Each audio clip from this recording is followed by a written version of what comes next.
Bonjour à tous, prenons un moment aujourd'hui pour lire et méditer la suite du volume 1 du Livre du Ciel de Luisa Picaretta. Au nom du Père qui me crée, du Fils qui me sauve et du Saint-Esprit qui me sanctifie. Amen. Jésus, nous nous immergeons une fois de plus en toi, dans ta divine volonté. Nous nous unissons à toi, nous nous unissons à ta divinité, à ton humanité, à ta volonté. Nous nous identifions à toi. Nous voulons, adorable Jésus, être comme d'autres toi sur la terre, des images, des échos, des miroirs de la Trinité. Oui Seigneur, nous voulons vraiment grandir à ta ressemblance. Nous voulons que tu continues ta vie en nous. Nous nous consumons en toi. En toi, nous perdons le rien, le néant que nous sommes. Amène-nous à cet anéantissement complet pour que nous puissions devenir capacité et accueillir le tout que tu es. Toi qui as dit, je suis le Dieu qui crée dans le néant. Nous te présentons notre néant. Seigneur, embellis nos âmes, sanctifie-les, ennoblis-les, fais de nous ce qui te plaira. Seigneur, nous te faisons l'offrande de nos volontés pour que tu t'en serves comme champ d'action, comme terrain de jeu, que tu poursuives ton œuvre de création dans nos cœurs. C'est ce que nous voulons, Seigneur. Nous nous abandonnons entre tes bras à la manière de nouveau-nés, de tout petits, et comme tous les jours, d'une seule voix, nous voulons te dire que nous t'aimons. Nous voulons t'adorer, te louer, te bénir, te glorifier, t'honorer, te remercier, t'embrasser, te serrer, nous prosterner à tes pieds. Au nom de toutes les générations humaines, nous le faisons bien sûr avec ta volonté. Nous voulons, Seigneur, t'ouvrir les portes de nos cœurs et à travers nos cœurs, ce sont les portes de tous les cœurs que nous ouvrons pour que tu puisses t'y engouffrer, que tu puisses y déposer tes grâces et tes bénédictions. Seigneur, viens vivre en nous, viens faire ta demeure définitive en nous, viens avec ta maman, avec ton Père, l'Esprit Saint, avec absolument tout. Nous t'attendons, nous te voulons vraiment le roi de nos cœurs. Nous te remettons les commandes, les rênes de nos existences pour que ce soit toi, Jésus, qui fasse tout en nous jusqu'à nos derniers souffles. Que nos actes ne soient plus des actes humains, mais que tout se fait par toi. Ils soient divins, éternels, remplis de l'infini, ces actes, ces vies divines, t'amenant une gloire parfaite, un amour parfait, une adoration parfaite. C'est vraiment ce que nous souhaitons, devenir ces petites sources de joie, de réjouissance pour toi, pour tout le ciel. Alors Seigneur, vraiment, viens continuer ta vie en nous. Nous nous offrons totalement à toi. Nous voulons être de bons instruments entre tes mains. Marque-nous de ce sceau royal, le sceau de ton divin fiat.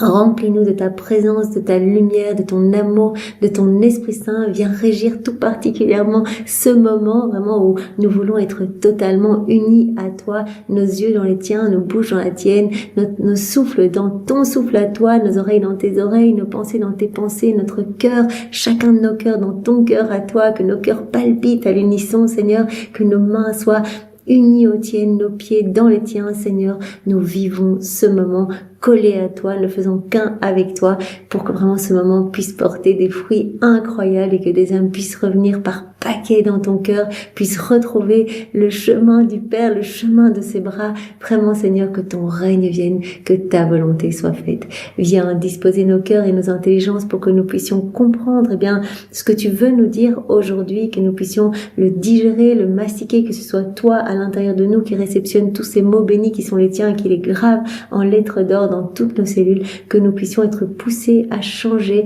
à faire nos actes, à nous unir davantage à toi. À chaque fois que nous nous unissons à toi, c'est ta vie qui grandit en nous, cette vie de sainteté, cette vie de lumière, cette vie d'amour. Alors Seigneur, nous te gardons dans nos bras et nous commençons avec ce passage. Donc là où nous en étions arrivés hier, pour rappel, donc nous avons vu tout ce travail magnifique que Jésus a opéré en Luisa. Cela ne s'est pas fait du jour au lendemain. Elle nous relate les souvenirs de 16 années. Donc vraiment par obéissance, elle met tout par écrit. Donc elle nous a parlé vraiment de cette purification. Jésus qui l'a petit à petit, qu'il a vraiment retiré des choses du monde, etc. Qui lui a demandé, de garder ses yeux uniquement fixés sur lui. Jésus qui a posé les bases, de l'obéissance, de l'humilité. Lui demandait au début de faire des actes d'humilité, de se considérer comme un petit bébé dans les couches, requérant continuellement l'aide de sa mère. Et puis tout ça pour en arriver à vraiment cette notion d'anéantissement complet. Elle est passée par la sécheresse spirituelle, par les attaques des démons pendant 3 ans, les difficultés avec sa famille qui ne la croyait pas. Quand elle s'est offerte en âme victime, vraiment sa famille ne comprenait pas ce qui se passait avec ses états de pétrification, etc. Donc elle était vraiment sous de grands contrôles médicaux, etc., etc. Et puis elle a vécu aussi des difficultés avec des prêtres qui ne la croyaient pas. Elle avait besoin de la bénédiction des prêtres pour sortir de ces états de pétrification. Et donc vraiment c'était très difficile pour elle, les prêtres la laissaient parfois pendant 11 jours, pendant 18 jours dans ces états sans pouvoir manger ou satisfaire à ses besoins. Donc vraiment elle a vécu des choses extrêmement difficiles, mais tout cela a été vraiment nécessaire pour la purification de son âme, comme Jésus lui a expliqué. Alors on a vu, voilà, elle a vécu son premier mariage mystique sur la terre avec Maman Marie, avec Anne-Catherine de Sienne. Sainte Catherine de Sienne, elle a vraiment vécu cela où Jésus l'a revêtue de tous les joyaux du ciel, de tous ces couronnes, ces bracelets, ces colliers avec des joyaux sublimes en fait représentant les vertus célestes, les vertus de la Trinité. Les vertus divines, donc vraiment tous ces joyaux chantaient la puissance du Père, la beauté, sa miséricorde, etc. Et puis on a vu également que plus tard, un an plus tard, moins d'un an après, 11 mois après, elle a vécu ce renouvellement de ce mariage mystique, mais cette fois-ci dans le ciel. On peut parler vraiment d'un deuxième mariage avec la Trinité. Là vraiment le Saint-Esprit a pris sa main, Jésus a déposé cet anneau royal à son doigt portant 3 pierres, une pierre verte, une pierre blanche et une pierre rouge, et elle a reçu donc la bénédiction du Père. Les trois, donc le Père, le Fils et l'Esprit Saint, l'ont embrassée, et elle a eu 3 jours sur la terre. Quand elle est revenue dans son corps, elle a eu 3 jours pour décider si elle voulait réellement cette ratification de son mariage mystique. Et donc 3 jours après, comme elle n'avait rien dit, la Trinité est venue s'installer dans son cœur. Voilà, lors d'une communion, elle a vraiment senti la Trinité s'établir en elle. Elle entendait leur voix, etc. Donc elle a dû s'habituer à ne plus chercher Jésus à l'extérieur, mais en elle en fait. Donc souvent quand elle oubliait qu'elle le cherchait, Jésus sortait un bras de son cœur en disant: ma bien-aimée, mon époux, je suis là, je suis en toi. Alors vraiment on a vu tout au long de ce premier volume comment Jésus l'a préparé aussi à ce rôle d'âme victime, d'abord temporaire et puis permanente. Donc au début, elle partageait épisodiquement la couronne d'épines de Jésus, les coups, etc. Et puis petit à petit, elle s'est offerte en âme victime continuelle en fait, de manière permanente. Jésus lui a demandé et elle a vécu son mariage avec la croix. C'est ce que nous avons vu les jours précédents. Donc vraiment, ça correspond. Ça a correspondu en fait à sa première crucifixion. Alors c'est vraiment important de préciser donc que Louisa est la première âme stigmatisée à l'intérieur, dont nous connaissons tous ces saints magnifiques qui ont reçu vraiment des insignes de la passion de Jésus, donc des stigmates, etc. Sainte Rita, une épine dans son front, Padre Pio, les stigmates dans ses mains, et tant d'autres encore ont reçu les stigmates. Mais elle, tout s'est passé à l'intérieur, rien ne se voyait extérieurement. En fait, c'est son âme qui était crucifiée. Et on a vu hier que vraiment ces crucifixions ont été multiples, et qu'à un moment Jésus lui a dit: mais je voudrais en fait crucifier ton âme, mais également ton corps, je voudrais y laisser en fait les marques de mes plaies. Mais alors Louisa, elle a reçu une prière de Jésus pour accueillir en fait cette grâce de désirer continuellement cette crucifixion. On a vu que c'était pas pour souffrir, ou Jésus ne voulait pas qu'elle souffre pour souffrir, mais vraiment pour qu'il puisse continuer l'œuvre de la rédemption à travers elle. Il était si content lors de sa première crucifixion et les suivantes, vraiment de voir cette âme toute abandonnée, toute offerte en fait, remplie d'amour pour lui, vraiment souhaitant vraiment répondre parfaitement à la volonté du Père, et que toutes les âmes puissent être sauvées. Donc Jésus lui a appris à travers tout ce premier volume que ses souffrances étaient comme des pièces, comme une monnaie divine en fait, permettant à des âmes d'être sauvées. Louisa a pu le voir vraiment dans ce premier volume. Jésus lui montre vraiment pour la motiver à continuer, et vraiment elle a pu voir que une âme avait été sauvée de la perdition. Elle a pu arrêter le fléau du choléra dans sa ville en acceptant de prendre sur elle l'exercice de la colère divine, de la justice divine. Elle a vu également qu'une âme avait pu recevoir une nouvelle chance en fait. Il y avait une fusillade et un homme elle est sur le point de mourir, et bien en prenant sur elle les souffrances que cet homme aurait dû recevoir, et bien et en suppliant, elle a permis que l'âme de ce corps ne se détache pas et puisse rester dans son corps. Donc cet homme a reçu une nouvelle chance, et bien de se convertir. Donc elle a vu cela. Alors on a vu hier également que voilà, en fait sa crucifixion qu'elle avait eue sur une croix, en fait Jésus lui a montré que cela ne suffisait plus, qu'il voulait vraiment qu'elle passe à une nouvelle étape, qu'elle ne soit plus seulement une victime continuelle, mais voilà, qu'elle puisse être celle qui va ouvrir les portes du royaume de la divine volonté pour toutes les générations humaines. Donc il lui a montré vraiment à travers des jeux amoureux que voilà, une fois la croix était trop petite, une fois elle était pas assez large, une fois il manquait un clou, etc. Et donc Louisa, voilà, elle a posé des questions à Jésus qui lui a pas répondu en disant voilà, cela viendra quand cela viendra. Et puis un jour, voilà, le jour de la croix glorieuse, elle peut vivre à nouveau la crucifixion complète, mais sur une nouvelle croix. Jésus dit voilà, cette nouvelle croix, elle correspond à cette nouvelle mission. En fait, voilà, tu vas être celle qui va former. Elle ne s'en doute pas encore, mais vraiment Jésus lui parle de cette croix, et nous savons que c'est celle qui va former le royaume de la divine volonté, qui va être la dépositaire de tout ce qui est relatif à la divine volonté. Donc voilà, on a vu que c'était Saint Jean qui amenait cette nouvelle croix, que tout le ciel y participait. On a vu Maman Marie bien également qui participait, elle totalement dans la divine volonté, qui veut uniquement ce que veut le Père, ce que veut son Fils. Et donc voilà, quand une âme s'offre, elle était toute contente de demander que la crucifixion soit totale, que Louisa reçoive également la couronne d'épines et le transpercement du côté. Et elle avait pu voir aussi, bien autour de cette croix où elle était crucifiée, bien elle avait pu voir les nombreuses âmes du purgatoire, bien qui avaient pu quitter le purgatoire. Elle avait vu également voilà des pécheurs endurcis qui s'étaient convertis, etc. Donc elle avait eu la grâce de voir tout cela. Alors toutes ces crucifixions ont amené Louisa à avoir un profond repentir de ses fautes, en fait. Elle se rend compte vraiment que nous sommes câblés à Jésus, et que nos péchés ont un impact sur Jésus, en fait. Que chacun de nos actes déconnectés de sa divine volonté a été pour Jésus bien des clous dans ses mains, des clous dans ses pieds, vraiment pour tous nos regards mauvais, et bien des épines dans ses yeux, nos pensées déconnectées de sa volonté ou ne le glorifiant pas, ça a été comme de nouvelles épines dans sa tête. Donc ayant ressenti tout cela dans son corps, elle comprend la douleur de Jésus, elle comprend combien nos péchés affectent Jésus, et donc elle acquiert un profond repentir pour ses fautes, une parfaite et une sincère contrition de ses péchés du passé. Jésus lui avait dit, écoute, ne fais plus attention à tes péchés passés, une fois qu'ils ont été confessés, c'est terminé, c'est oublié. Mais on remarque bien, et c'est vraiment pour nous montrer à nous aussi combien nos péchés sont laids, en fait, combien ils nous déconnectent de Dieu, combien nos péchés en fait créent un mur entre nous et notre Créateur, et nos péchés obstruent toute voie de communication avec Dieu. Alors aujourd'hui, on va voir vraiment cette confession. Donc Louisa va avoir de la chance, elle va pouvoir se confesser directement à Jésus, parce que ayant ce sincère repentir, Jésus va lui dire, écoute, tu sais quoi, confesse-toi à moi. Et cette confession va durer pendant 7 heures. Et donc vraiment, cela va être un petit canevas pour nous. Voilà, pour nos confessions à nous, vraiment, sur quoi devons-nous mettre notre attention.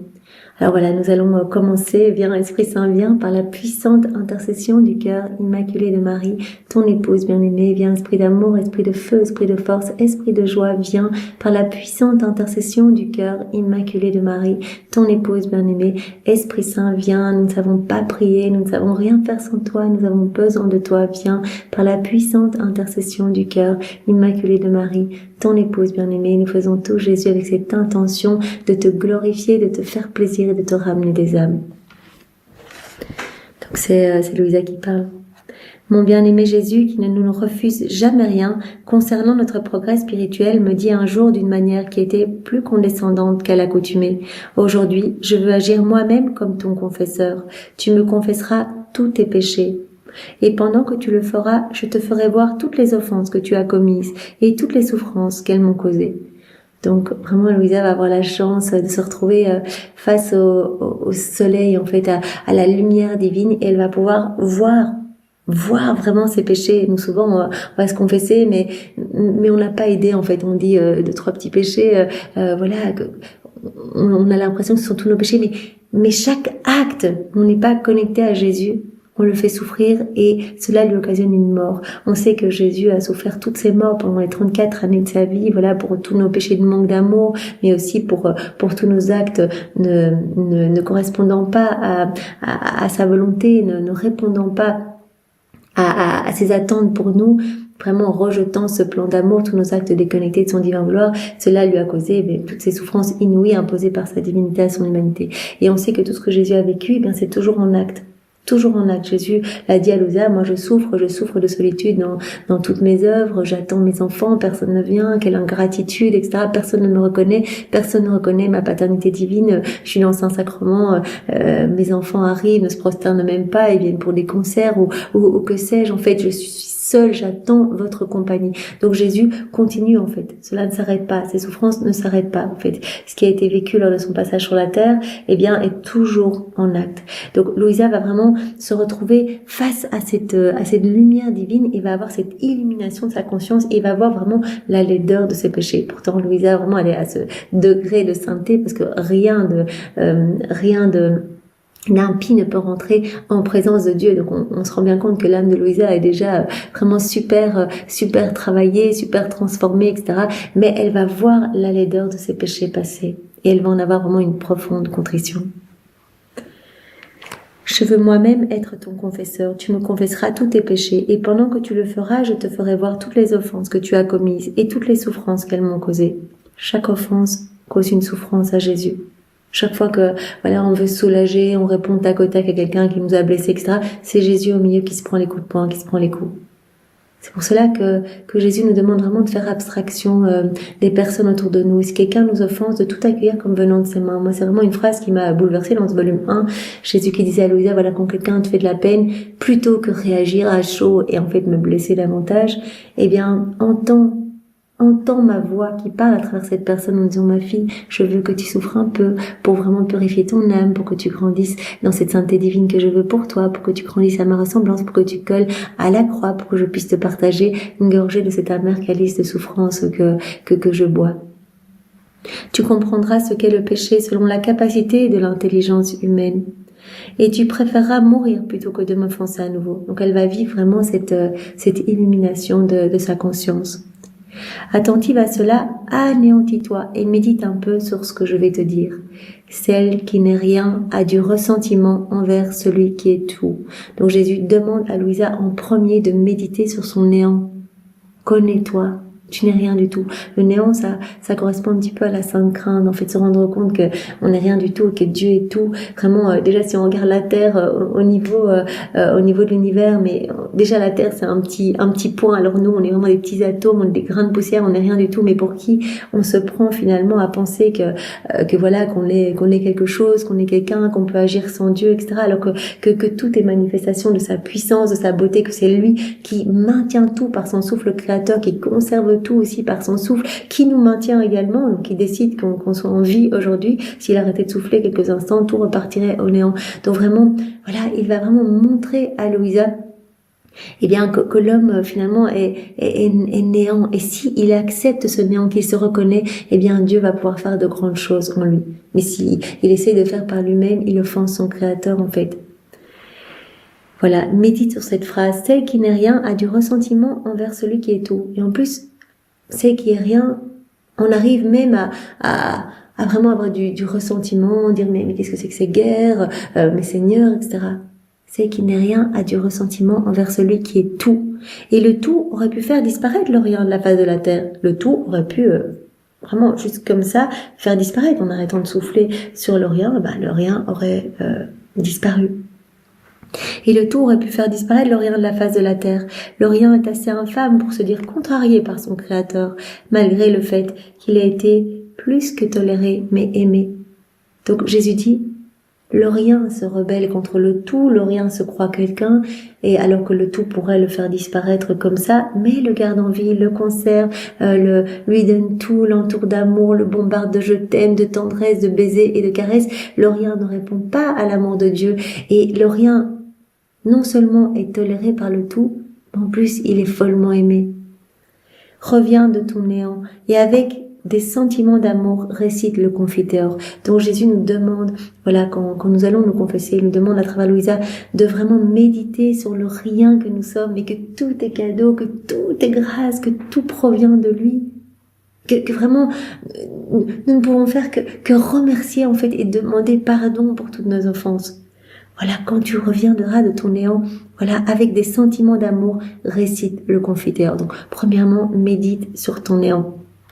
Et dans ton néant, vois tous tes péchés. Et alors, récite le Confiteor et présente-moi un à un tous tes péchés. En entrant dans mon néant, j'ai découvert toute ma misère et tous mes péchés. Et me retrouvant à la présence royale de Christ, mon juge, j'ai commencé à trembler comme une feuille. Je n'avais pas assez de force pour prononcer les paroles du Confiteor. Je serais restée dans cette grande confusion, incapable de dire un mot si mon Seigneur Dieu Jésus-Christ n'avait pas infusé en moi une nouvelle force et un nouveau courage en me disant « Enfant de mon amour, n'aie pas peur, car même si actuellement je suis ton juge, je suis aussi ton Père. Prends courage et allons de l'avant. » Médite sur ton néant, vois tous tes péchés et amène-les-moi. Récite ton Confiteor et viens me les amener. Louisa, elle voit tellement son néant, elle voit tellement ses misères qu'elle n'arrive même pas à réciter le Confiteor et Jésus infuse en elle sa substance de force en fait. On va voir, je sais pas si on aura le temps aujourd'hui, mais de voir toutes les manières avec lesquelles Jésus communique avec l'âme. Et une des façons de faire, eh bien, c'est de communiquer directement sa substance. Jésus dit douceur et l'âme va être remplie de la douceur de Dieu. Jésus va dire pureté et l'âme va être remplie de la pureté de Dieu. Jésus va dire force et l'âme va être remplie de cette force. C'est ce qui se passe ici. En un mot, Jésus va communiquer à Louisa la force pour continuer, pour aller de l'avant, pour réciter son Confiteor. Confuse et humiliée, j'ai récité le Confiteor et me voyant complètement couverte par le péché, j'ai saisi la gravité de mon affront à mon Seigneur pour avoir entretenu en moi des pensées de vrai orgueil. Donc vraiment, le premier péché qu'elle voit, en fait, c'est l'affront qu'elle a fait au Seigneur en entretenant des pensées d'orgueil, en pensant que finalement, on est capable de faire par nous-mêmes, ou même des pensées d'orgueil un peu déguisées en disant, je suis pas digne d'aller communier, ou je suis pas digne de ci ou de là. Ce sont aussi des péchés d'orgueil. C'est un affront à l'immense amour de Dieu, en fait, Dieu qui se donne, par exemple, dans le sacrement de l'Eucharistie, si on dit, non, là, je suis pas digne. Ça, c'est un travail de Satan.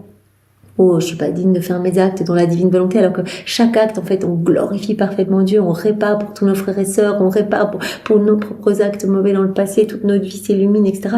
Donc, le fait de dire ça, c'est déjà un péché d'orgueil. Donc, elle se rend compte de l'affront qu'elle a fait au Seigneur par les péchés de pensée d'orgueil. Je lui ai dit, Seigneur, je m'accuse devant ta majesté du péché d'orgueil. Alors Jésus dit, viens près de mon cœur amoureux et écoute. Ressens le tourment cruel que par ton orgueil tu as causé à mon cœur généreux. Péché d'orgueil, ça date pas d'hier, c'est vraiment le péché principal, c'est le péché de Satan qui a vraiment emmené avec lui tous les anges, donc tous les anges déchus, qui a fait chuter donc toute une partie des anges, et le péché d'Adam aussi, qui a voulu quelque part connaître le bien et le mal, etc., et qui a fait chuter les générations entières. Donc vraiment, le péché d'orgueil, c'est vraiment le pire des péchés, en fait. Si on a le péché d'orgueil, en fait, il va y avoir tous les autres péchés avec. Et donc, elle se rend bien compte et elle demande pardon au Seigneur pour toutes ces pensées d'orgueil qui ont véritablement été un affront à l'amour de Dieu. Viens voir le cruel tourment que par ton orgueil tu as causé à mon cœur généreux. Donc elle voit tout ça, elle voit l'impact de ses péchés sur le cœur de Dieu, sur le cœur de Jésus. Et moi, tremblante, j'écoutais son cœur. Comment décrire ce que j'ai entendu et compris? En seulement quelques instants, mon cœur tremblant d'amour battait avec tant de force que je pensais qu'il allait éclater. En fait, plus tard, il m'a semblé que mon cœur avait été brisé par le chagrin, déchiré en morceaux et détruit. Après avoir expérimenté tout cela, je me suis exclamé plusieurs fois, comme l'orgueil humain est cruel. Il est si cruel que si l'on avait le pouvoir, il irait jusqu'à détruire l'être divin. Donc voilà, elle se dit, mais finalement, ce péché d'orgueil, c'est juste atroce en fait. Vraiment, c'est le péché qui amène le plus de douleur au cœur de Dieu. Il est si cruel que s'il en avait le pouvoir, il irait jusqu'à détruire l'être divin. Ensuite, j'ai imaginé l'orgueil humain comme un ver très laid au pied du grand roi. Donc elle visualise l'orgueil comme un petit ver de terre en fait au pied d'un roi, et ce petit ver va essayer de grimper sur la robe du roi pour essayer de lui voler sa couronne, essayer de lui voler ses vêtements, essayer de le pousser de son trône, mais il se rend pas compte, en fait, le ver il se connaît pas, il se rend pas compte que c'est un petit ver qui pourrait être écrasé, qui pourrait disparaître en 2 temps 3 mouvements, mais il se croit quelqu'un parce qu'il ne se connaît pas. C'est pour cela que Jésus commence en disant « Reviens dans ton néant ». Voilà, plonge-toi dans ton néant. Reconnais que tu n'es rien. Reconnais que tu es néant. Vois ton néant et offre-moi ton néant. Si tu m'offres ton néant, je vais pouvoir faire de grandes choses en toi. Mais reconnais que tu n'es rien. Ici, ce péché d'orgueil, c'est penser qu'on est quelqu'un. Donc c'est un manque de connaissance de soi. Donc j'ai imaginé l'orgueil humain comme un ver très laid au pied du grand roi. Il se lève, il se gonfle de manière à se faire croire qu'il est quelque chose. Donc il s'élève un petit peu, mais du haut de son petit centimètre, il croit qu'il est quelqu'un. Et dans sa grande audace, il commence petit à petit à ramper et à monter sur le costume du roi, jusqu'à ce qu'il atteigne sa tête. Voyant la couronne d'or du roi, il veut la lui prendre et la placer sur sa propre tête. Il veut ensuite enlever au roi son vêtement royal, le détrôner et ensuite utiliser tous les moyens pour lui enlever la vie. Donc, il pense que cela est possible. Il ne se connaît pas. Le ver ne sait même pas quel genre d'être il est. Dans son orgueil, il ne sait pas que le roi pourrait le détruire, l'écraser sous ses pieds, détruire ses rêves dorés d'un simple souffle. Les orgueilleux sont des effrontés, des présomptueux et des ingrats, victimes de sottes illusions, et avec leur tête gonflée par l'orgueil, ils s'insurgent avec indignation et passion contre ceux qui sont moins orgueilleux qu'eux. En plus, ils voient la paille dans les yeux de leur prochain, sans voir ces énormes poutres qui se trouvent dans leurs yeux à eux. Donc, ils sont présomptueux et ils ne se connaissent pas en fait. Donc vraiment, Jésus nous appelle aujourd'hui, à travers ces quelques pages, à vraiment méditer sur notre néant. Voilà, de dire, Seigneur, mais amène-moi cet anéantissement. Je veux sentir que je suis rien sans toi, que je ne peux rien faire. Cet exemple que j'avais déjà pris il y a quelques jours, qui nous est donné plus tard dans les volumes ultérieurs, eh bien, Jésus demandait à Louisa, mais qui es-tu en fait? Et il dit, mais moi je suis comme une petite goutte noire, je suis rien du tout sans toi, Jésus. Je suis vraiment une vilaine goutte noire. Mais avec toi, je suis tout. Quand je suis avec toi, ma petite goutte, elle est dans cette mer de lumière et je deviens lumière. Alors je peux tout moi aussi, mais sans toi, je suis rien. Donc ne me quitte jamais.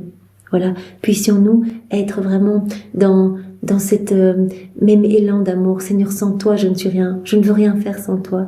C'est ça, la vie dans la divine volonté, c'est vraiment reconnaître que sans Jésus, on ne peut rien. C'est ça, cet abandon complet. Seigneur, viens tout faire en moi, j'accueille tout comme venant de tes mains, je te fais confiance. Tout ce que tu autorises dans ma vie, c'est pour ma sanctification et j'accueille tout. Je m'abandonne. Je veux être vraiment ce petit bébé dans tes bras et toi, tu t'occupes de tout. Et c'est terriblement reposant, finalement, de dire, voilà. Je viens décrocher en fait toute cette vie magnifique que tu as déjà refaite pour moi, tous ces actes suspendus, voilà, tu as déjà sanctifié toute ma vie au prix de toutes ces souffrances. Moi, j'ai plus qu'à m'unir à toi et hop, je viens tout décrocher. Mais cet abandon est primordial. Et donc vraiment, cette connaissance de soi, donc se rendre compte qu'on n'est rien, nous amène vraiment à l'abandon, qui est primordial pour vraiment vivre dans la divine volonté et se laisser travailler par les mains de Dieu.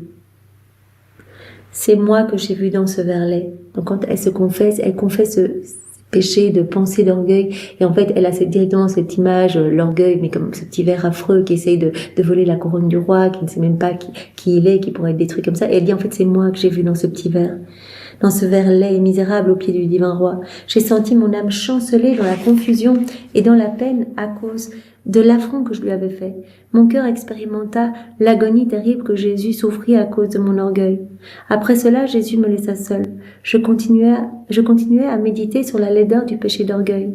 Je ne peux pas décrire la grande souffrance que cela me causa. Quand j'eus bien réfléchi sur ce que Jésus m'avait dit, il revint et me fit continuer ma confession. Donc voilà, Jésus nous invite aujourd'hui à réfléchir. Voilà, il nous invite déjà à la confession, à aller nous confesser, parce qu'il nous attend toujours les bras ouverts, comme le père du fils prodigue. Il se réjouit de notre retour. Vous vous rappelez ce fils qui revient en haillon misérable après avoir tout dilapidé, etc. Et en fait, le père, tous les jours, il guette.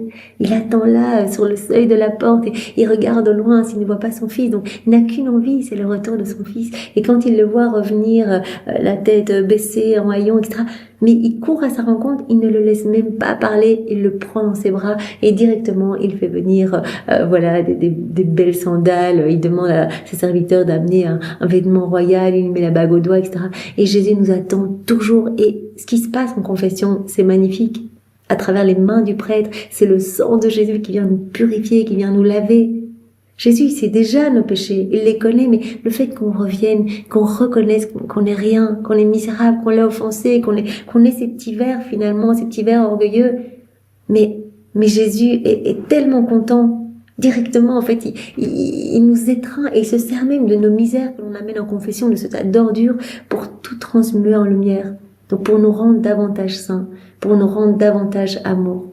Donc c'est vraiment magnifique. Essayons d'y aller le plus souvent possible et vraiment accueillons son grand amour. Et n'ayons pas peur de nos péchés. Ça, comme on l'a vu, c'est un péché d'orgueil de se dire non, ça je peux pas confesser, ça Jésus me pardonnera pas. Non, ça c'est Judas qui s'est dit ça, qui s'est pendu, qui s'est perdu. Donc voilà. Seigneur, reviens à toi, je t'aime et vraiment je veux glorifier ta miséricorde infinie en t'amenant mes misères. En fait, Jésus, il est super content quand on lui amène nos misères. C'est comme si on mettait du bois, en fait, je sais plus quel saint, je crois que c'était Sainte Thérèse qui avait vu cela, quand on amène nos péchés, bon, faut pas faire exprès de péché, mais on lui amène des bois, en fait, qui alimentent le brasier de son amour, le feu de son amour. Donc n'hésitons pas à y aller vraiment et à nous jeter dans les bras du Père, à revenir et vivre cette réconciliation. Voilà. Donc elle médite sur ce péché d'orgueil. Donc sa confession continue, 7 heures. Quand j'eus bien réfléchi sur ce que Jésus m'avait dit, il revint et me fit continuer ma confession. Tremblante plus qu'avant, je confessais les péchés de la pensée et les paroles que j'avais entretenues contre ses désirs exprimés. Voilà, elle confesse maintenant les pensées et les paroles qu'elle a entretenues contre les désirs exprimés de Jésus. Il y a aussi mes péchés d'omission. Donc tout ce qu'elle a fait déconnecté de la volonté de Dieu, toutes ces paroles qui n'ont pas glorifié Dieu. Voilà, on peut dire, Jésus, viens, j'embrasse tes douces lèvres. C'était une prière que Louisa a faite dans les 24 heures, il me semble, inspirée évidemment par Jésus. Et vraiment que ce baiser soit si intense, en fait, que désormais mes lèvres ne s'ouvrent plus pour dire des choses belles, mais qu'elles ne s'ouvrent que pour te louer, que pour te bénir, que pour t'aimer. Vraiment que ma bouche ne s'ouvre que pour parler de toi, Seigneur. Voilà, par ce baiser, eh bien, permets que vraiment que toutes mes paroles deviennent saintes et te sanctifient. Et on peut faire de même pour tout. Je mets mes mains aux tiennes, sanctifie mes actes et ceux de tous mes frères et sœurs. Je te fais réparation pour tous les actes mauvais qui vraiment te causent du chagrin. Et je t'offre tout ce que tu as souffert en tes mains. Je t'offre tous tes actes d'amour que tu as placés dans l'œuvre de la création, de la rédemption, dans la sanctification, tous les actes d'amour de tous tes saints pour te donner toute la gloire que tu aurais dû recevoir des hommes s'ils n'avaient pas quitté ta divine volonté. Et ainsi de suite, je mets mes pieds aux tiens. Sanctifie, divinise chacun de mes pas. Spiritualise-moi, Seigneur. Voilà, je reviens à toi, je m'unis à toi. Voilà, donc je confessais tous mes péchés de la pensée, mes péchés de parole et aussi mes péchés d'omission. J'ai confessé tout cela avec tant de chagrin et d'amertume d'âme que j'étais terrifiée de ma petitesse et de mon audace d'avoir offensé un Dieu si bon qui, malgré mes offenses, m'avait aidé, préservé et nourri. Donc elle voit la bonté de Dieu et elle voit la laideur de ses péchés. Ça, c'est vraiment important, en fait, de se rendre compte qu'on n'est rien du tout. Voilà, ce petit rien, en fait, qui ose offenser le tout, qui continue non seulement à supporter le rien, mais à l'aimer follement et à le bombarder d'amour. Tout est amour, nos battements de cœur nous disent je t'aime, notre respiration, notre souffle, le vent, la mer, les piaillements d'oiseaux, tout nous dit je t'aime mon enfant, je veux tout te donner. Et en plus on sait qu'il y a des cadeaux cachés pour nous partout. Il y a des cadeaux, des attributs divins cachés partout pour nous. On n'a qu'à s'unir à Jésus, on n'a qu'à mettre nos je t'aime sur les éléments créés et on va recevoir tout cela. Jésus, il veut qu'une chose, c'est qu'on soit propriétaire de tout avec lui. C'est qu'on reprenne notre place d'enfant de lumière. Donc vraiment, elle médite sur sa petitesse face à tant de bonté, face à tant de générosité. Donc on voit vraiment qu'elle a ce profond repentir, en fait, cette contrition. Donc c'est important, quand nous allons nous confesser, eh bien vraiment de méditer sur notre rien et l'immense bonté de Dieu. Et qu'on puisse avoir ce repentir, décider fermement de ne plus rechuter dans les mêmes péchés. Voilà, en avoir l'intention véritable. Si on y va en disant ok, ça c'est fait, la confession est faite, j'ai repêché à peine je suis sortie de la confession, je suis retombée dans le même péché. Non. Alors Jésus nous dit ça, vous vous moquez de moi, comme dans cette heure de la Passion où Jésus est chez Hérode, on l'habille comme un fou, on se moque de lui. Dans les écrits d'Anne-Catherine Emmerich, on voit ce sont des visions de la Passion de Jésus. On voit qu'en fait on lui met même une couronne de paille, on lui crache dessus, vraiment tout le monde ricane, etc. Enfin, absolument affreux.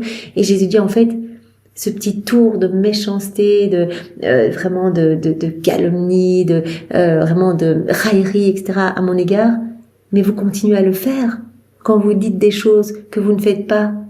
Quand mes ministres demandent à leurs fidèles de faire quelque chose qu'ils ne font pas eux-mêmes, ou qu'ils me consacrent, mais sans une véritable foi en ma présence eucharistique, ou que des âmes viennent se confesser justement sans ce réel repentir, qu'elles le font un peu comme ça, voilà, ça c'est fait, ou je viens à la messe comme ça par pure mondanité, etc.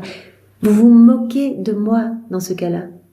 Donc c'est vraiment important de vivre les sacrements avec vraiment un cœur tout brûlant d'amour, d'y aller avec cette pureté, d'intention. Donc on peut vraiment se revêtir de la pureté de Marie, pureté du corps, pureté de l'âme, pureté de l'esprit, pureté d'intention. Vraiment, pour que vraiment tout soit fait pour honorer notre Seigneur, pour le remercier, pour le glorifier. Donc elle a ce véritable repentir, cette véritable contrition. Elle voit sa laideur face à tant de beauté, face à ce Dieu si bon qui l'a continuellement aidé, préservé et nourri. Si Dieu ressentait de l'indignation envers moi, c'était à cause de sa haine du péché, rien d'autre. Dieu, il aime l'homme, mais il l'aime plus que tout. Jésus, il nous parle de cette folie d'amour tout au long des 36 volumes, mais il délire d'amour pour nous. Il dit, mais il n'y a rien de pire, en fait, que d'aimer quelqu'un et de n'être jamais aimé en retour. Donc, mais moi, je vous aime, mais à un point, vous pouvez pas vous imaginer. On doit se mettre en tête que chaque seconde de notre vie qu'on a fait sans Jésus, sans penser à lui, qu'on n'a pas fait dans sa volonté, ça a été vraiment une torture pour Jésus. Une mort, en fait. Chaque fois qu'on ne répondait pas à son amour, une mort. Mais pour chacun de nous, pour chaque homme de chaque génération. Donc, on peut imaginer son amour pour nous. Et dans chacune de ses œuvres, il nous appelle. Il a dit, mais moi, quand je suis venue sur la terre, en fait, je vous appelais dans mes premiers pas, je vous appelais quand j'étais emmaillotée par ma maman, quand elle me nourrissait, etc. Je vous appelais pour tout vous donner, en fait, pour tout vous partager. Je prononçais votre prénom à vous. Pas, j'appelle toutes les générations humaines ensemble. Non, je t'appelle François, je t'appelle Maud, je t'appelle, etc. En disant le prénom. Donc, c'est un amour inouï pour chacun de nous. Alors, ce que dit bien Louisa ici, ce qu'elle a remarqué, c'est que Dieu a une haine pour le péché, mais il a un amour fou pour le pécheur. En fait, il nous aime. Jésus dit, mais mon amour est aussi grand pour une âme que pour toutes les autres réunies. Donc j'aime chaque âme autant que toutes les autres ensemble. Donc mon amour est immense. Ce que je n'aime pas, c'est le péché, mais vous, je vous aime. Donc venez, repentez-vous, sautez dans mes bras, demandez-moi pardon et je serai tellement heureux de vous pardonner. Parce que Jésus souffre quand une âme se perd. C'est vraiment une partie de son cœur qui est arrachée. Si Dieu ressentait de l'indignation envers moi, c'était à cause de sa haine du péché, rien d'autre. Au contraire, sa bonté envers moi, une pécheresse, a toujours été très grande. Il me fit pardonner, même quand, devant la justice divine, il exposa mes faiblesses et mes fragilités. En échange, il me donna plus de grâce et de force avec lesquelles fonctionner. Et Jésus nous donne, à chaque fois qu'on fait un pas dans sa direction, il nous inonde de grâces nouvelles, de forces nouvelles, pour qu'on puisse avancer plus unis à lui, davantage unis à lui. Donc vraiment, on fait un pas dans sa direction, on est bombardé de cadeaux et de grâces. On ouvre un tout petit peu notre cœur, il s'engouffre et il déverse des cadeaux à n'en plus finir. C'était comme s'il avait ôté le mur qui séparait mon âme de Dieu à cause du péché. Le péché crée cette séparation avec le ciel, en fait. Nous-mêmes, on crée ce grand mur qui nous sépare de Dieu. Le péché vient revêtir tous nos sens, en fait, d'un voile opaque. On ne voit plus notre Créateur quand on est embourbé dans le péché. On ne ressent plus sa présence. On ne voit plus son amour. Vraiment, on n'entend plus ses paroles. On ne ressent plus ses inspirations, etc. On est embourbé dans de la boue. Et cela crée comme un précipice, comme un mur qui nous éloigne de notre Créateur. Donc c'est pour cela que, voilà, allons déposer nos fautes, nos péchés à un prêtre, pour que vraiment, voilà, ce mur soit détruit et que voilà, à chaque fois, on reçoit des grâces nouvelles, on reçoit une force nouvelle. On est lavé, on est purifié. Et à travers nous, les générations humaines sont purifiées. C'est ça qui est magnifique. On est tous reliés, comme Jésus nous avait dit dans un autre passage. Voilà, on fait partie de ce corps, en fait. On est tous reliés et il est la tête de ce corps. Quand une petite partie du corps vient et accepte la purification en déposant ses péchés, en fait, c'est tout le corps qui va ressentir une purification. Donc, c'est magnifique. Donc, vraiment, il faut abuser de ce sacrement. Enfin, c'est une façon de parler, mais il faut y aller de manière très fréquente. En fait, c'est incroyable. Et Jésus, à travers ce sacrement, va nous libérer de nos chaînes, en fait. Il va nous rapprocher davantage de lui. Il va aiguiser nos sens pour qu'on l'aime de manière plus forte, plus intense. Il va nous rattacher à lui. Il va vraiment nous lier à lui avec ses chaînes de lumière. Et alors, quand on fait un acte dans la divine volonté, ça on le sait, il nous l'a dit, on reçoit directement tous les effets de tous les sacrements. On reçoit tous les sacrements. On reçoit l'absolution, on reçoit un nouveau baptême dans l'esprit, on reçoit tous les sacrements, le sacrement des malades, etc. On fait un acte, donc je fais ma vaisselle dans la divine volonté, je bois un verre d'eau, je marche, j'écoute, je me brosse les dents, je dors dans la divine volonté. On est saint, on est comme sorti des mains de Dieu. Donc on reçoit tous les effets des sacrements, dont l'absolution, l'eucharistie, etc. Parce que chaque acte, Jésus a dit qu'il prononçait la parole de la consécration sur notre âme. Chaque acte, c'est comme une hostie, en fait. On devient les tabernacles vivants pour la divine volonté. Il y a 10 hosties dans un ciboire, 10 actes. C'est la même chose. Donc, c'est absolument magnifique, en fait. On comprend que notre âme se purifie, s'embellit, en fait, acte après acte. C'est la vie de Jésus qui grandit en nous. Sa vie de sainteté. Il nous fait acquérir sa sainteté à lui.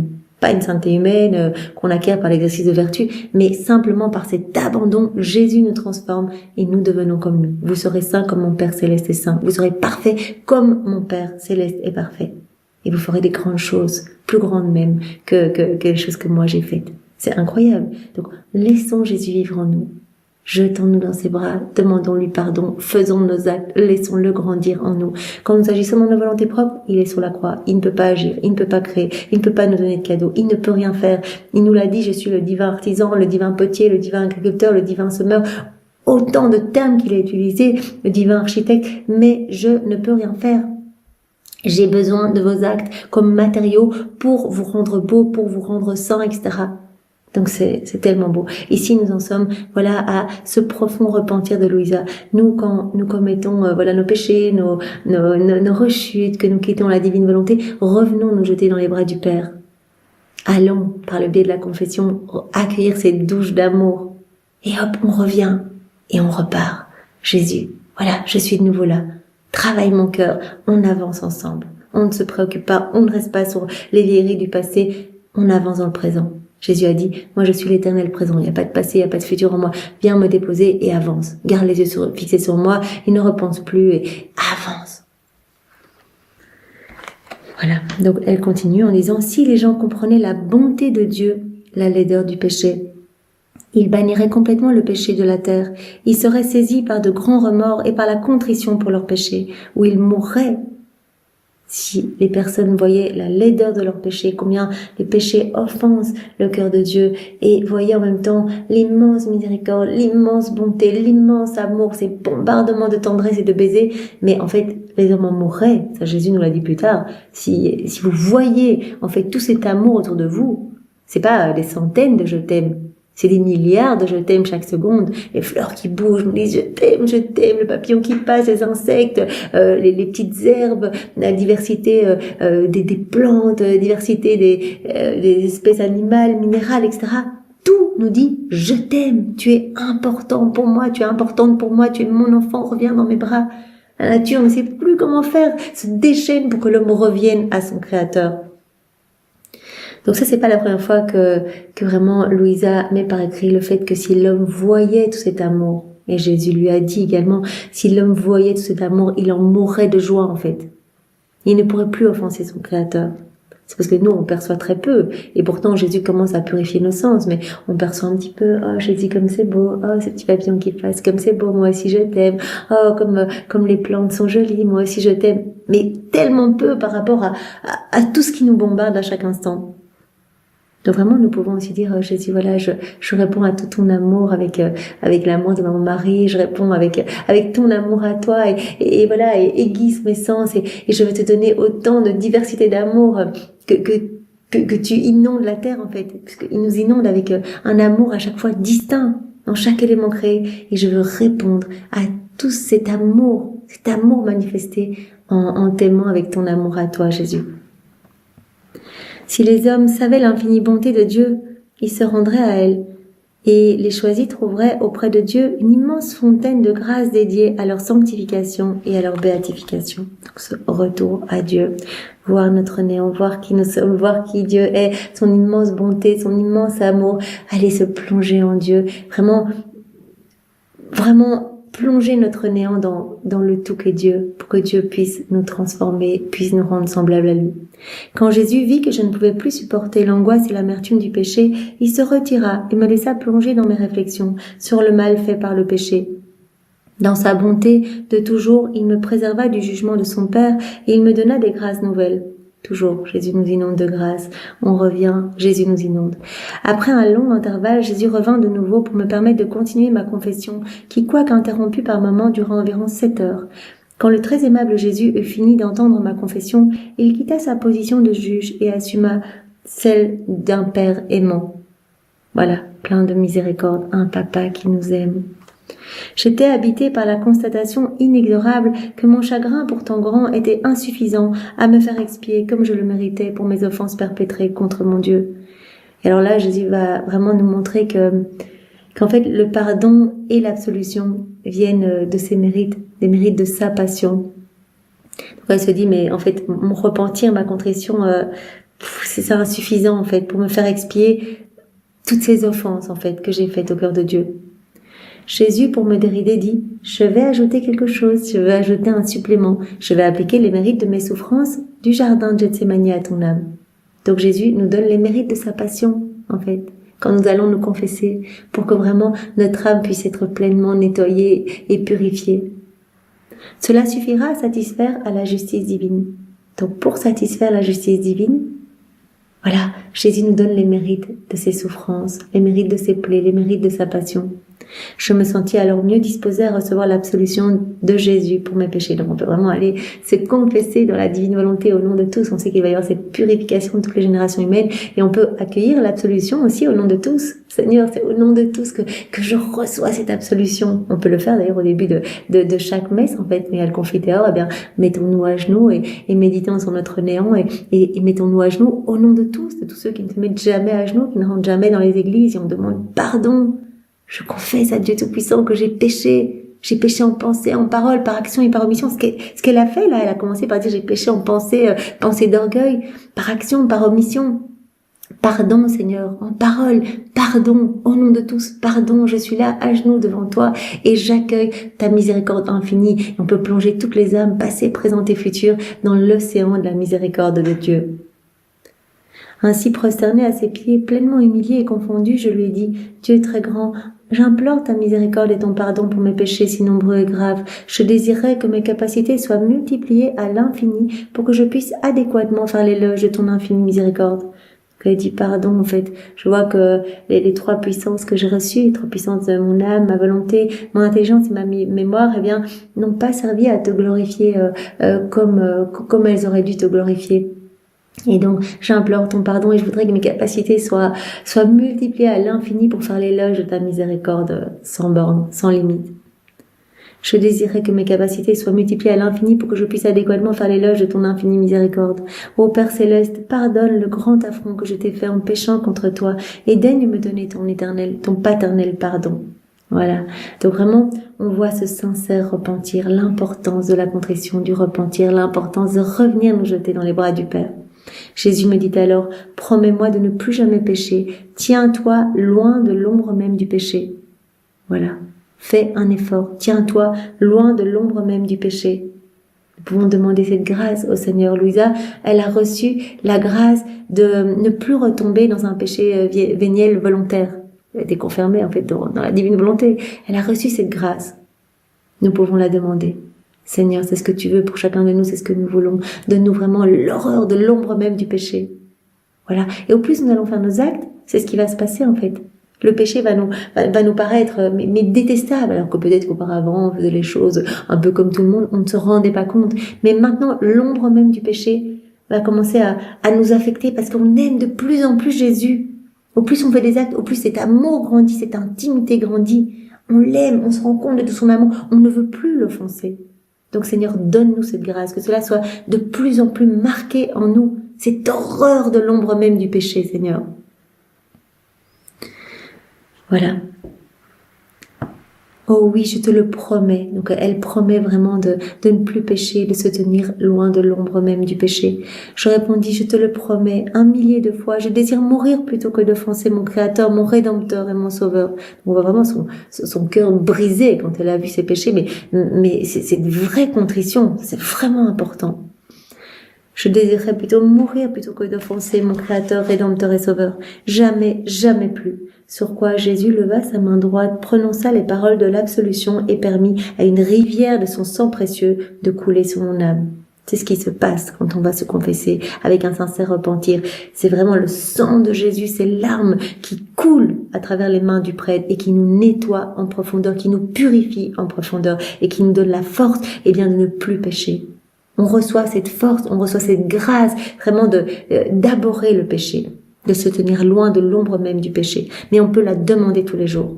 Jésus, voilà, aiguise mes sens, que je puisse vraiment ne plus chuter, que je puisse rester unie à toi, Seigneur, que je ne veux plus t'offenser, je t'aime trop. Alors on va continuer. On va voir vraiment que Louisa va recevoir la grâce de pouvoir se confesser régulièrement en fait. Et son confesseur, c'est Jésus en fait. Donc elle va se confesser chez un prêtre, mais elle se rend compte que aux paroles du confesseur, ce sont souvent celles de Jésus. Elle reconnaît la voix de Jésus, parfois par intermittence, ou parfois tout le temps, parfois dès le début, ou juste après, une fois qu'elle s'est confessée dans les paroles du prêtre. Donc c'est vraiment, on voit que c'est Jésus qui la guide complètement. Et nous, à travers, les ministres qu'on ira voir pour se confesser, soyons sûrs que Jésus va nous guider également, en fait. Qu'à travers la bouche du prêtre, Jésus va nous donner vraiment une direction et nous appelle à l'obéissance. Bien sûr, avec le discernement. Après que Jésus eut lavé mon âme par son précieux sang et qu'il m'eut donné son absolution, je me suis sentie renaître à une vie nouvelle, inondée plus que jamais de la plénitude de la grâce. Cet événement crée en moi une impression que je n'oublierai jamais. Chaque fois qu'il revient à ma mémoire, une joie singulière monte dans mon âme. Un tressaillement envahit tout mon être. Dès qu'elle y repense, joie dans tout son être. Et je le revis dans les plus petits détails, comme s'il était en train de se produire. Donc elle a senti après cette absolution, après cette confession de cette heure, et puis cette purification par le sang de Jésus, elle s'est sentie renaître à une vie nouvelle. Elle s'est sentie inondée de la plénitude de la grâce. Elle a reçu vraiment cette grâce de ne plus jamais retomber dans un petit péché, un péché véniel, mais volontaire. Donc c'est vraiment une grâce énorme. Voilà. Remplie des souvenirs du passé, j'étais envahie d'élan anxieux de correspondre dans la mesure du possible aux grâces singulières que le Seigneur continuait à m'accorder. Donc elle reçoit tellement de grâces qu'elle veut correspondre aux grâces reçues. Seigneur, nous voulons correspondre également à toutes les grâces que tu nous donnes. Tu nous inondes de cadeaux, de bénédictions. Nous voulons correspondre à tes grâces, Seigneur. Voilà. J'étais envahie d'élan anxieux de correspondre dans la mesure du possible aux grâces singulières que le Seigneur continuait de m'accorder, soit en me revigorant et en me ramenant à l'état de victime, soit en me disposant plus particulièrement à vivre dans sa divine volonté. Toutes ces grâces qu'elle reçoit, cet état d'âme victime, d'être disposée à vivre dans sa divine volonté. Ce qui commandait les plus grandes grâces divines et la plus grande participation de ma part. Et puisque je ne suis rien, je devais tout recevoir de Dieu, puis travailler à infuser chez d'autres les grâces reçues. Donc elle dit, mais moi, je reçois tellement, je veux que cela puisse se propager dans tous les cœurs. Un peu comme un médecin qui, avec le sang d'un autre, entreprend une transfusion sur quelqu'un pour l'aider à recouvrer la santé. Je devais soigneusement veiller aussi à ce que tout retourne à Dieu. Voilà, que toutes les grâces que Dieu m'octroie, que Jésus me donne, etc., puissent profiter à tous et que tout soit pour sa plus grande gloire. Dans ce but, mon bien-aimé Jésus commença par m'attirer hors de mon corps, en me coupant de tout ce qui pouvait me séparer de lui et en me réduisant à l'état de victime permanente. Donc elle explique que tout le travail de Jésus, toutes ces grâces qui lui ont été octroyées, toute cette purification, Jésus qui l'a dépouillé de tout, qui l'a éloigné de tous, pour qu'elle puisse vraiment être cette petite âme chérie, privilégiée, dans laquelle Jésus crée, dans laquelle Jésus s'installe, etc. Le très patient Jésus voulait que je sois toujours prête quand il voudrait me donner une part de ses travaux ou de ses souffrances. Donc elle se rend bien compte de toutes les grâces qu'elle a reçues et elle veut correspondre à ces grâces du mieux qu'elle peut. Elle se dit, mais je veux toujours être prête en fait à satisfaire à la justice divine. Le très patient Jésus voulait que je sois toujours prête quand il voudrait me donner une part de ses travaux ou de ses souffrances. Il faisait cela pour satisfaire à la justice divine offensée par les continuelles aberrations du genre humain, ou pour prévenir ou arrêter la flagellation impitoyable qu'on lui fait subir. Il m'a dit, en fait, j'essaie de correspondre le mieux possible, d'être toujours prête et disponible, toujours donner mon oui, être dans ce parfait abandon, pour si Jésus voulait un moment déverser ses souffrances sur moi, eh bien que je sois prête à accueillir en fait. Voilà les nombreux affronts que Jésus reçoit, et bien qu'il puisse partager sa peine, épancher son cœur dans mon cœur et me partager en fait les douleurs que les hommes lui infligent. Pour renouveler mes énergies perdues, Jésus me donnait souvent des grâces particulières, l'une de celles-ci étant l'absolution mentionnée plus haut, qui me fut conférée plusieurs fois. Donc voilà, elle dit, mais une des grâces en plus que je peux noter, c'est une des grâces très particulières, c'est que c'était Jésus qui me donnait l'absolution en fait. Voilà, que j'entendais vraiment la voix de Jésus, c'était lui qui me confessait. J'allais voir un prêtre et puis il s'avérait que c'était Jésus et elle le voyait vraiment. Parfois, quand je me confessais à un prêtre, j'expérimentais des effets différents et inhabituels sur mon âme. Et quand la confession était terminée, Jésus lui-même se substituait au confesseur. Il prenait l'apparence du confesseur et moi, croyant que je parlais à mon confesseur, j'ouvrais mon cœur, je dévoilais l'état de mon âme, ses peurs, ses doutes, ses souffrances, ses anxiétés et ses besoins. Mais par les réponses que je recevais et la gentillesse de la voix qui parfois alternait avec celle de mon confesseur, je découvrais qu'il s'agissait de nul autre que Jésus. Donc, grande grâce qu'elle reçoit. Voilà, elle va voir un confesseur et hop, c'est la voix du confesseur, puis hop, ça devient la voix de Jésus, puis de nouveau celle du confesseur, ou alors elle voit que c'est Jésus qui se substitue au confesseur. Qu'on comprenne bien que c'est Jésus qui nous attend dans ce sacrement de la réconciliation. Il était si affable, et les effets intérieurs que j'expérimentais n'étaient pas ordinaires. Parfois c'était Jésus dès le début. Il entendait ma confession, qu'elle soit ordinaire ou extraordinaire, et il me donnait l'absolution. Voilà, elle nous explique les grâces qu'elle reçoit. En fait, elle a pu voir, voilà, tout ce qui se passe pendant qu'on va se confesser, etc. Ce à quoi Jésus nous demande de faire attention, vraiment revenir à notre néant, méditer sur le rien que nous sommes, etc. Voir tous ces péchés d'orgueil qui l'offensent particulièrement. Donc elle peut voir Jésus lui expliquer cela. Elle voit que c'est Jésus qui la confesse, etc. Nous avançons dans la foi. Donc, quand nous allons nous confesser, on aura le prêtre devant nous. Mais voilà, gardons en tête, c'est Jésus qui est là et c'est Jésus qui va nous nettoyer, c'est Jésus qui va nous prendre dans ses bras, c'est Jésus qui va nous purifier complètement par son sang précieux. C'est Jésus qui nous donne l'absolution à travers son ministre. Si je voulais raconter tout ce qui se passe entre Jésus et moi, ça prendrait beaucoup de temps et ça pourrait être considéré comme une fable. Aussi, je passerai à quelque chose de plus facile à accueillir. Donc maintenant, on va voir, c'est très court. Donc pour terminer le passage d'aujourd'hui, voilà, on va voir que Jésus va annoncer à Louisa qu'il va y avoir une deuxième guerre entre l'Italie et l'Afrique. Et que l'Italie va perdre en fait, parce que l'Italie elle est complètement assujettie à Satan, et donc Jésus va montrer cela à Louisa, même si l'Italie a plus d'armes, etc. Jésus dit non, je ferai tout pour qu'elle soit vraiment confondue, parce que c'est pas possible. C'est vraiment, on voit que les gouvernants ont vendu leur âme aux démons en fait, et sont complètement possédés. Et donc voilà, je garde la main dessus, et donc Jésus annonce cette guerre à Louisa. 9 mois avant que la chose ne soit arrivée, Jésus m'avait avisé de la deuxième guerre entre l'Italie et l'Afrique. Et voici comment. Donc elle explique que c'est 9 mois avant que ça s'est passé. Donc il y avait déjà eu une guerre entre l'Italie et l'Afrique. Donc on va continuer. 9 mois avant, Jésus l'annonce à Louisa. Mon Jésus béni m'avait fait sortir de mon corps alors que transformé je le suivais. Il me fit parcourir un long chemin parsemé de cadavres humains, baignant dans leur sang. Cela m'était montré comme une rivière inondant la route. À ma grande horreur, Jésus me fit voir les corps abandonnés et exposés à une température peu clémente, aussi bien qu'à la rapacité d'animaux carnivores, puisqu'il n'y avait personne pour s'occuper des enterrements. Donc Jésus montre vraiment l'horreur, le carnage de la guerre, les corps partout, etc. Terrifiée, je demanda à Jésus, Saint époux, qu'est-ce que tout cela signifie? Et Jésus me répondit, sache que dans l'année qui vient, il y aura la guerre. L'homme s'abandonne à tous les vices et aux passions charnelles. Je veux ma revanche sur la chair qui pue le péché. Voilà. En fait, Jésus nous a déjà expliqué dans les volumes ultérieurs qu'en fait, tout ce qu'il veut, c'est pouvoir déverser son amour dans nos cœurs.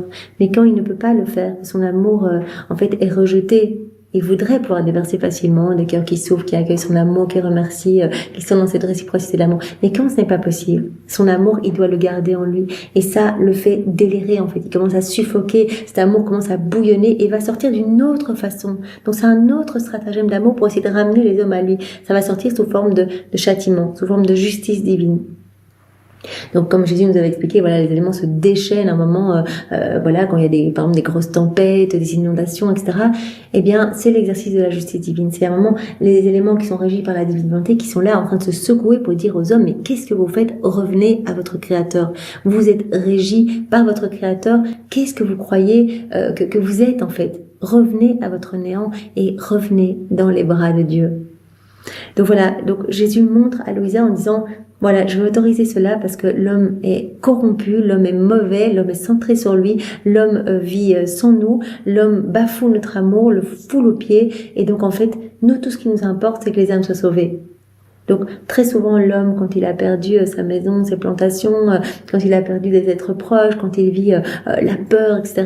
Dans la guerre, eh bien l'homme se repent, comme on avait vu dans ce passage antérieur où pendant la période d'épidémie de choléra, eh bien le confesseur de Louisa avait dit, on a eu un très bon prédicateur. Ce prédicateur s'appelait Choléra parce qu'il y a énormément de gens qui sont revenus à l'église, qui ont commencé à prier, etc. Donc voilà, souvent ces châtiments entre guillemets, l'exercice de la justice divine va ramener les âmes à Dieu.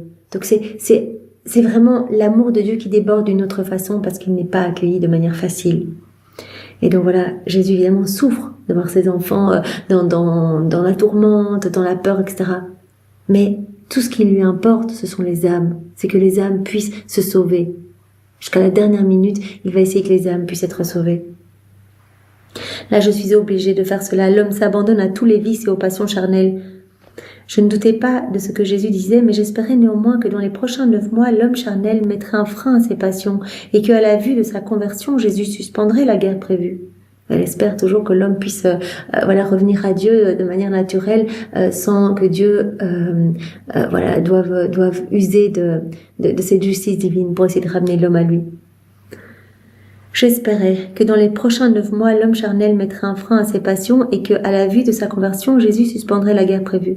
Mais que dire de ceux qui se vautrent dans la boue de leur passion et qui, plutôt que de se convertir, s'y enfoncent davantage? Et c'était arrivé précédemment que l'Italie et l'Afrique parlèrent d'abord de guerre, puis, tôt après, s'engagèrent dans une dure guerre résultant en beaucoup de souffrances et de dommages des deux côtés. Vous vous rappelez, au début de ce volume 1, il y avait la guerre entre l'Italie et l'Afrique, et en fait, Jésus avait dit au confesseur, parce que le confesseur avait demandé que Louisa ne soit plus une victime, il a dit t'arrêtes ça tout de suite, et Jésus avait dit tu lui demandes cette autorisation parce que il l'assujettit vraiment à l'obéissance de l'Église, tu lui demandes cette autorisation et s'il te l'accorde, la guerre entre l'Italie et l'Afrique s'arrêtera.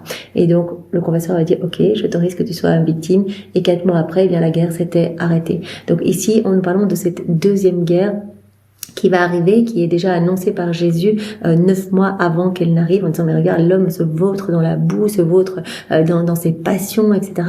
Et donc je suis obligée, pour ramener l'homme à moi, de laisser, d'autoriser ce qui va arriver. Voilà. C'était arrivé précédemment que l'Italie et l'Afrique parlèrent d'abord de guerre, puis tôt après s'engagèrent dans une dure guerre résultant en beaucoup de souffrances et de dommages des deux côtés. Alors plus que jamais, je m'offris moi-même à mon bon Jésus pour qu'il diminue le nombre des victimes de cette guerre. Donc elle s'offre en disant, je m'offre vraiment, place toutes les souffrances sur moi, les souffrances qui doivent être déversées sur ces hommes. Voilà, déverse ça sur moi pour qu'il y ait moins de victimes. Je m'offrais aussi pour les âmes qui, malgré mes prières et mes supplications envers la miséricorde de Dieu, ne seraient pas en état de grâce et seraient jetées en enfer quand elles paraîtraient devant Dieu. Et elle demande aussi des souffrances. Elle dit, je veux prendre sur moi pour que les âmes qui devraient aller en enfer, puissent être sauvées. Mais Jésus ne m'écouta pas. Une fois de plus, il me fit sortir de mon corps. Le suivant, je fus à Rome en un instant. Là, j'entendis beaucoup de voix et j'appris la situation décrite plus haut.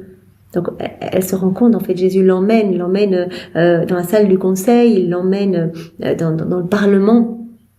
pour qu'elle se rende compte de l'état vraiment de méchanceté de l'homme en fait, l'état de ténèbres des hommes. J'ai appris la situation décrite plus haut. Jésus me fit pénétrer avec lui dans le Parlement, dans la salle du Conseil, où les députés se livraient à un chaud débat sur la manière de mener la guerre pour être sûr de la victoire. Ils sont en train de décider, ils sont en train de dire voilà comment on va faire pour être sûr de gagner, etc. La discussion se poursuivait avec beaucoup de mots pompeux, beaucoup d'orgueil, de fanatisme pitoyable. Mais ce qui fit la plus grande impression sur moi, c'est qu'ils étaient tous sectaires et qu'ils agissaient tous sous la pression du démon. Ils sont en train de planifier cette guerre. Donc Jésus a dit, je vais autoriser cette guerre, mais je vais les confondre, puisque vraiment ils ont vendu leur âme à Satan, qui sont dans cet orgueil démesuré. Je vais les confondre et ils vont perdre. Voilà. Ils étaient tous sectaires, ils agissaient tous sous la pression du démon, à qui ils avaient vendu leur âme dans le but d'avoir une fin de guerre victorieuse. Ils ont vendu leur âme pour avoir la victoire. Donc Jésus dit, c'est moi qui ai le dernier mot et ils vont perdre cette guerre. J'étais horrifiée d'apprendre cela et je me disais en moi-même, que d'hommes tristes et sauvages, que de tristes temps, plus tristes encore que ceux qui y vivent. Il me semblait que Satan régnait parmi eux, puisque leur entière confiance était placée en lui plutôt qu'en Dieu, et c'était du démon qu'ils attendaient la victoire. Voilà, elle va montrer que vraiment Jésus est triste en fait de ça. On est tous ses enfants, il est malheureux en fait quand on s'écarte de lui et qu'on ne s'abandonne pas entre ses bras, mais qu'au contraire on se livre à Satan. Il en pleure en fait. Pendant qu'ils étaient engagés dans un débat chaud et rigoureux, ils s'éloignaient les uns des autres, même s'ils voulaient unir leurs différences. Jésus, sans être vu, était au milieu d'eux. Entendant leurs tristes propositions, il pleurait sur leurs misérables propos. Après qu'ils eurent fait leur plan pour mener leur guerre sans Dieu, ils se vantaient très présomptueusement, se disant plus que jamais sûrs de la victoire. On dit, voilà, on a vendu notre âme au diable, on est sûr de la victoire, un orgueil démesuré, ils se vantaient. Et Jésus lui pleurait de voir ses enfants dans un si pitoyable état. Alors, comme s'ils étaient encore là pour l'écouter, Jésus dit d'un ton de voix menaçant, « Vous avez une grande confiance en vous-même, mais je vous humilierai, et alors vous mesurez la grandeur de vos pertes pour ne pas avoir invoqué l'aide et l'intervention de Dieu, qui est l'auteur de tout bien. Donc je vais vous confondre en fait. Vous allez perdre, vous allez être humiliés, et vous allez revenir à Dieu. Vous allez vous dire, mais en fait, c'est Dieu l'auteur de tout bien. Et vous allez vraiment comprendre la grandeur de vos pertes pour ne pas avoir invoqué l'aide du Très-Haut, l'intervention de Dieu qui est l'auteur de tout et de tout bien. Cette fois, l'Italie ne sera pas victorieuse, elle expérimentera plutôt une défaite totale. Comment décrire combien mon cœur souffrit de ces paroles de Jésus et de combien de manières j'essayais de pacifier mon aimable Jésus pour qu'au moins la guerre ne soit pas si meurtrière. Comme toujours, je m'offris comme victime d'expiation et je demandais au Seigneur de m'accorder les plus grandes souffrances et d'épargner l'Italie d'une telle flagellation. Jésus me dit, je resterai ferme pour que l'Afrique soit victorieuse sur l'Italie. Je resterai ferme parce que là, les âmes vont être foutues, elles vont être perdues. Donc, je resterai ferme, elles vont être humiliées, elles vont perdre, et ainsi elles vont se rendre compte de la grande perte pour ne pas avoir invoqué l'aide de Dieu, pour ne pas s'être tourné vers Dieu, mais de s'être tourné plutôt vers Satan. Je resterai ferme pour que l'Afrique soit victorieuse sur l'Italie, mais je t'accorderai seulement ceci. L'Afrique victorieuse n'envahira pas le sol italien pour y continuer la guerre. Donc il n'y aura pas cette invasion après, l'Afrique n'envahira pas le sol italien pour y continuer la guerre. Mais par contre, l'Italie perdra. Parce qu'il faut que ces âmes reviennent à moi. Il faut qu'elles se rendent compte qu'elles ont été trop loin, qu'elles se sont, fourvoyées, qu'elles se sont perdues en fait. Voilà. La punition est juste puisque l'Italie la mérite pour son mode de vie licencieux, pour sa foi perdue et parce qu'elle met sa confiance dans le démon plutôt qu'en Dieu. Tout ce qui me fut dit à ce moment-là ou en d'autres circonstances, je l'ai expliqué à mon confesseur sous l'obéissance. Il me dit, il ne semble pas vraisemblable que l'Italie sera vaincue par l'Afrique puisque la civilisation moderne de l'Italie possède toutes sortes d'armes offensives et défensives que ne possède pas l'Afrique. Le confesseur dit, mais ça me paraît invraisemblable ce que tu me dis parce que l'Italie va perdre, parce que l'Italie possède tellement d'armes offensive et défensive, tandis que l'Afrique ne possède rien du tout. Donc c'est invraisemblable que l'Italie puisse perdre. Quand les paroles de Jésus se confirmèrent, mon confesseur me dit, « Mon enfant, il n'y a pas de plan, pas de sagesse et pas de force qui ait un peu de valeur s'il n'origine pas de Dieu. » On comprend bien que vraiment, que c'est Dieu qui autorise tout, que c'est Dieu qui permet tout. En fait, dans sa justice permissive, il va autoriser des choses pour que des âmes soient sauvées. Alors c'est toujours dans un immense amour. On voit bien que Jésus pleure, il veut pas la souffrance de ses enfants, il veut juste que les âmes soient sauvées. Ici, on est sur la terre pour un temps très court. Dieu, ce qui l'intéresse, c'est que nos âmes soient pour l'éternité avec lui, même si on a un temps de purgatoire immense. Il veut que nos âmes soient sauvées, deviennent des saintes âmes, deviennent ses épouses. C'est tout ce qu'il souhaite. Eh bien, merci Seigneur pour, nous n'aurons pas le temps de méditer sur les différentes manières utilisées par Jésus pour parler aux âmes, pour parler, ici en l'occurrence à Louisa, mais nous le ferons demain. Alors Seigneur, nous te remercions déjà pour ce bel enseignement sur la confession, sur l'importance vraiment de rentrer dans notre néant, de vraiment voir que sans toi on n'est rien du tout et que vraiment nos âmes puissent s'élancer dans tes bras sans peur et puissent glorifier ta miséricorde infinie et revenir toujours vers toi et que nous puissions vraiment être chaque jour davantage plus en amour pour toi, en fait, grandir dans cette intimité avec toi. Nous te bénissons, Seigneur, toi qui es l'auteur de tout bien. Nous te louons, nous t'aimons, nous t'adorons avec ta volonté au nom de toutes les générations humaines. Nous te remercions avec ta volonté pour chaque sacrement, particulièrement le sacrement de la réconciliation. Nous plaçons nos je t'aime sur toutes les hosties, dans toutes les églises, vraiment dans chaque battement de cœur, chaque mouvement, chaque pas, chaque regard, chaque petit mouvement d'organe, de nerfs, de muscles, etc. Nous voulons vraiment t'inonder d'amour, Seigneur, t'offrir l'amour et les baisers de Maman Marie, t'offrir l'amour de ton Père, l'amour de l'Esprit Saint, l'amour trinitaire. Nous voulons t'offrir également l'Immaculée Conception de Marie, sa pureté, sa maternité. Nous voulons vraiment te bénir éternellement, Seigneur, vraiment avec ta volonté. Et nous le faisons au nom de chacun de tes enfants, en réparation pour tous ceux qui te tournent le dos, tous ceux qui ne veulent pas de toi, tous les péchés des hérétiques, des infidèles, des schismatiques, des sectaires, de ceux qui se débaptisent, de ceux qui n'ont pas foi en ta miséricorde ou plus foi en ta miséricorde. Nous réparons, Seigneur, et nous restons greffés à ton cœur, que rien ni personne ne puisse nous détacher de toi. Au nom du Père et du Fils et du Saint-Esprit, Amen. Soyez tous bénis, passez une belle journée dans la divine volonté. Au revoir.